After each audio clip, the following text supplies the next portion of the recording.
ஓயாது ஓயாது நிலம் மீட்கும் நிறை ஓயாது ஓயாது ஓயாது ஓயாது ஓயாது ஓயாது ஓயாது ஓயாது ஓயாது ஓயாது ஓயாது ஓயாது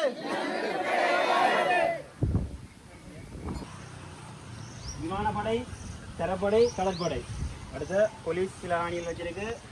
அதோட உட்பட முப்படையினம் சேர்ந்து எங்களை காணிகள், அதாவது இந்த கமாண்ட வங்களா உட்பட ஏனைய எல்லா காணிகளுமே முப்படையினரா என்ற கட்டுப்பாட்டில் இருக்குது. அதாவது அவ்வளவும் மக்கள்கிட்ட தனியார் காணிகள்.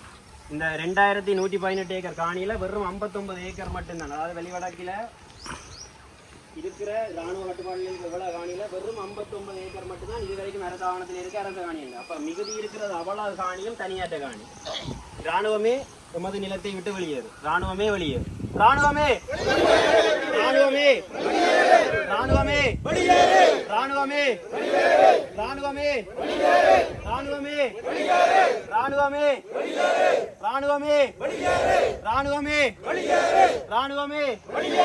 இராணுவமே இராணுவமே இராணுவமே இராணுவமே இராணுவமே இராணுவமே இராணுவமே. அடுத்ததா இந்த அரசாங்கம், அதாவது தேசிய மக்கள் சக்தி அரசாங்கம், நாங்கள் அவர்களுக்கு விரோதமானவர்கள் அல்ல. தேசிய மக்கள் சக்தி அரசாங்கம் பாராளுமன்ற தேர்தலில் 3/2 பெரும்பான்மை, அதாவது அதிக பெரும்பான்மையை பெறணும்னு சொல்லக்காக மக்களிடம் முன்வைக்கப்பட்ட கோரிக்கையில் மக்கள் காணிகள் மக்களுக்கு என்று கூறப்பட்டது. இன்றைக்கு ஆட்சிக்கு வந்து 2 வருஷத்துக்கு தாண்டிட்டு இப்போ நாங்கள் கேட்குற ஒரு விஷயம், எங்களோட நிலங்களை, அதாவது மக்களின் பூர்வீக நிலங்களை நீங்கள் கொடுத்த வாக்குறுதியின் ஊடாக நிறைவேற்றுங்கள். அனுர அரசே உங்கள் வாக்குறுதியை நிறைவேற்று. அனுர அரசே உங்கள் வாக்குறுதியை நிறைவேற்று. அனுர அரசே அனுர அரசே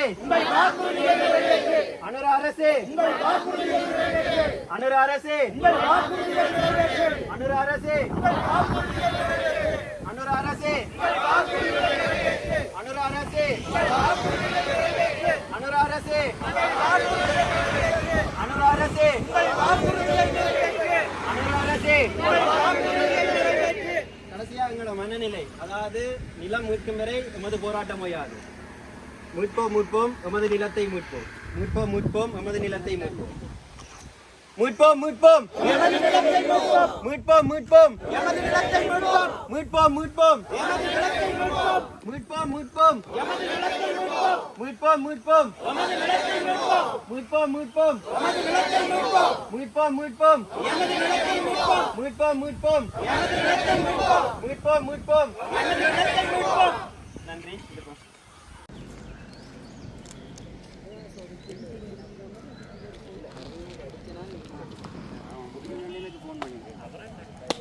வந்து கொண்டிருக்கிறேன்.